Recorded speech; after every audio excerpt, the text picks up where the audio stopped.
श्रीलंका की कंडीशन तो हम सब ने देख ही ली। और श्रीलंका में क्या हो रहा है और किस तरह के हालात हैं वहाँ पे। एक आप देखें कि एक एक अनफॉर्चुनेट सी कंडीशन है वहाँ पे। फॉरेन डेट्स की पोजीशन क्या थी, एक इमरजेंसी लग गई वहाँ पे, डिफॉल्ट कर गए। बहुत सारे लोग पाकिस्तान में ये बात कर रहे हैं, क्या पाकिस्तान श्रीलंका की जैसी सूरत हाल पे तो नहीं जा रहा।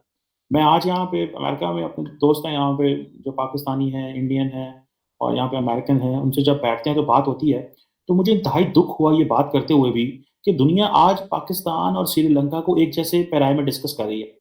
इसी तरह जो है वो बिलियंस ऑफ डॉलर तो वहाँ पे नुकसान हो गया, टैक्स कट के जो इश्यूज थे उनमें नुकसान हुए। फिर ये है कि फॉरेन करेंसी का आउटफ्लो हो गया, और उनके ऊपर ये है कि इल्ज़ाम आता है जी कि राजा पाकसर ने जो पैसा वो बहुत ज़्यादा बाहर ड्रॉ कर ले गए चले गए थे, और उन्होंने वो पैसा खा गए, इसलिए उनके घर भी जला दिए गए हैं। और जो है वो ज़्यादा चीज़ें जो है वो ज़ाहिर बात है बाहर से इम्पोर्ट कर रहे थे। नॉन एसेंशियल आइटम्स जो है वो इम्पोर्ट हो रही थी, तो यही कंडीशन पाकिस्तान की है कि नॉन एसेंशियल आइटम्स इम्पोर्ट हो रही हैं। पाकिस्तान में कहा जाता है कि जो पाकिस्तान है ये तो इशराफिया के लिए है, क्योंकि इशराफिया के बच्चों के लिए बिल्ली और कुत्ते की जो फूड है वो सारी बाहर से आती है। ठीक है, जो मैं इस्लामाबाद में जब मैं कभी किसी स्टोर पे जाना, तो मुझे एक दिन बड़ी हैरानगी हुई कि एक एक बैग मैंने देखा, उस बैग के ऊपर एक बिल्ली की तस्वीर है। फिर मैंने एक और बैग देखा, उसपे एक कुत्ते की तस्वीर है, तो मुझे समझ में आई ये क्या चीज़ है। तो मैंने थोड़ा करीब होकर देखने की कोशिश की, तो वो पता चला ये तो फूड है, और ये डॉग फूड और कैट फूड जो है ये बाहर से आती है।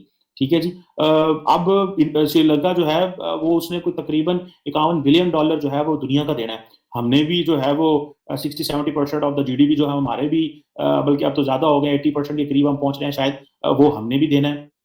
और उन्होंने मेरा ख्याल है वो 7 अरब डॉलर देना था, लेकिन वो नहीं दे सके। इसी तरह जो वो गवर्नमेंट जो है वो फेल हो गई। टोटल जो है वो आप देखें कि उनकी कंडीशन इतनी बुरी हो गई कि जो इमरजेंसी लोन्स जो थे वो नहीं दे सके।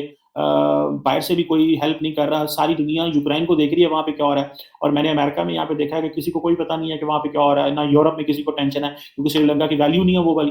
अच्छा, पाकिस्तान भी हम बात कर रहे थे कि पाकिस्तान की आज अगर वैल्यू है तो वो किस चीज पे है, क्योंकि हम अफगानिस्तान से हमारा बॉर्डर लगता है, क्योंकि चीन से हमारा बॉर्डर लगता है, क्योंकि इंडिया से हमारा बॉर्डर लगता है, क्योंकि ईरान से हमारा बॉर्डर लगता है, और फिर हमने न्यूक्लियर वेपन्स बना लिए, इसलिए हमारी वैल्यू है, या कि हमारी नेशन की वैसे भी वैल्यू है, दुनिया में रेलिवेंस है। और सुनने में आ रहा है कि इस दफा सऊदी अरब और यूएई ने जो है ना वो ठेंगा दिखा दिया है, और वजीर आजम साहब बड़े परेशान आए हैं, क्योंकि सारे पैसे तो इमरान खान साहब को उन्होंने कह दे दिए हैं, हमने आइंदा आपको क्या देना है।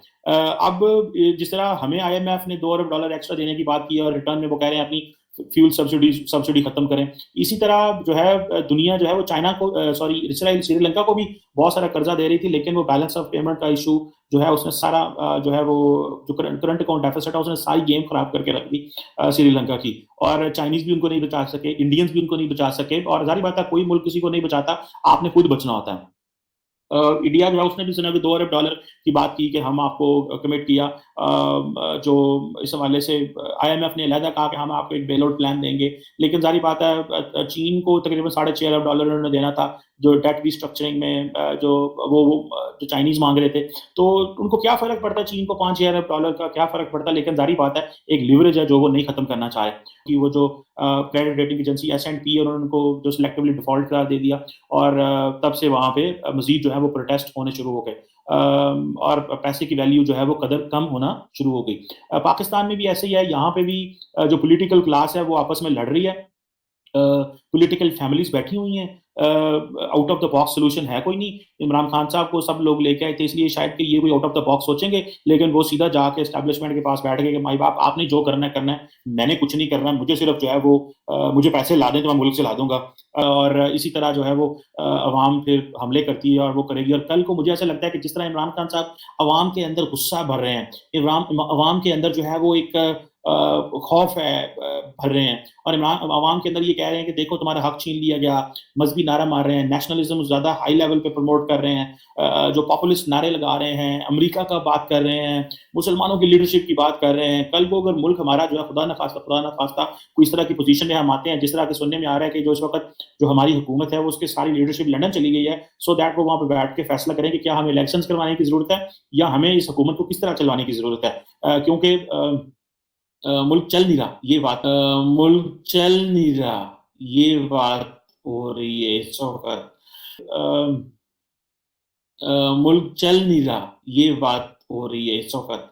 ये जो इमरान खान साहब हैं, ये सियासी जमातों के घरों में जो है वो लोगों को कहें जी घुस जाओ, मारो और इमरान खान साहब ये बातें कर रहे हैं इस वक़्त। आपको पता है कि वो सियासतदानों के बारे में कह रहे हैं कि वो लोग जिन्होंने मुझे छोड़ा है, तुम उनका घेराव करो, उनको पकड़ो, उनको उनसे सवाल करो, उनको पूछो, उनको घेरो, उनका उनके घरों में, उनके हलकों में जाना मुश्किल कर दो। It means he is inciting to violence, लोगों को वायलेंस की तरफ उभार रहे हैं। जो कि ज़ाहिर बात है, मैं समझता हूँ कि हमारे मुल्क के लिए एक अच्छी चीज़ जो है वो नहीं होगी।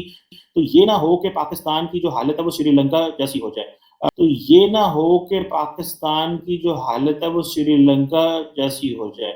लोग टैक्सेस नहीं देते, 2% लोग टैक्स दे रहे हैं, तो उससे क्या, अब ज़ाहिर बात है 25 करोड़ मुल्क जो है वो 2% उनके टैक्सेस पे तो नहीं चल सकता। आपको जो है वो बड़े पैमाने पे टैक्सेस देने पड़ते हैं और हुकूमत टैक्स लेने में नाकाम रही है। लोगों को मोबिलाइज़ करने में सारा पैसा जो है वो प्रॉपर्टी में पार्क हो गया, इंडस्ट्री नहीं है, एक्सपोर्ट नहीं है।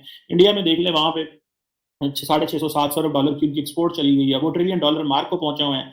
गो के मैं समझता हूँ आज भी उनके लिए ये कुछ नहीं है, क्योंकि वो आबादी बहुत ज्यादा है ना। लेकिन फिर भी उनका ट्रैक बहुत अच्छा है। उनका ट्रैक अच्छा है इसलिए है कि वो समझते हैं कि वो जिस ट्रैक पे चल रहे हैं इसमें उनको ज़्यादा वो जो है वो सहूलियत मिलेगी। ये अंडा कराती है क्योंकि पाकिस्तान के पास न्यूक्लियर प्रोग्राम है, तो इनका ये प्रोग्राम डिसमेंटल करा दो, किसी तरीके से रोल बैक करा दो। और अभी जो इकोनॉमिक कंडीशन है और वो कहो जनाब कि वहाँ पे तो मुजाहिदीन आ जाएँगे, वो तो उठा के ले जाएँगे। तो यहाँ पे पाकिस्तान को जो है वो लीडरशिप को इकट्ठे होना है और मुस्तकबिल के फैसले करने हैं। उन्होंने मुस्तकबिल के फैसले, सख्त मुस्तकबिल के फैसले जिसमें पॉलिटिकल कंसेंसस हो, इकोनॉमिक चार्टर के ऊपर। अगर आपने इकोनॉमिक चार्टर ना बनाया हमारी लीडरशिप ने, things will not be good and Pakistan will not be different from Sri Lanka. हमारी शायद सिचुएशन वो वाली तो ना हो जो श्रीलंका में, क्योंकि हमारे सिक्योरिटी अपरेटस बहुत स्ट्रांग है, लॉ एंड ऑर्डर के मामला ठीक रहते हैं। लेकिन बलूचिस्तान के हवाले से आप देखें, अफगानिस्तान का बॉर्डर देखें, इंडिया का बॉर्डर देखें, थिंग्स आर नॉट गुड। तो जब हालात इंटरनल खराब होते हैं तो चीज़ें जो हैं वो किसी तरह भी ट्रिगर हो सकती हैं। उधर बलूचिस्तान के अंदर एक लिमिटेड स्केल जो है वो ऑपरेशन हल्के फुल्के चल रहे हैं, वहाँ पे यूथ के अपने मसाइल हैं। 65% जो यूथ है वो जो है वो देयर सीकिंग फॉर जॉब्स, और जिनके पास डिग्री है उनको जॉब्स नहीं मिल रही। और ज़्यादातर उनके हाथ में social media and they have the voice and they want to speak. So this is a serious business. So the state and the society, media, politicians, business community, they need to sit together and they need to find out an economic charter, ताकि सियासत होती रहे लेकिन मुल्क बंद ना हो। Otherwise things will not be good और हमें we should not go on the path of the Sri Lanka. आज तो दुनिया ये बात कर रही है जो कि मैं समझता हूँ that is not a good example to share and that is not a good reference for Pakistan, and I am sure things will be good. Thank you very much.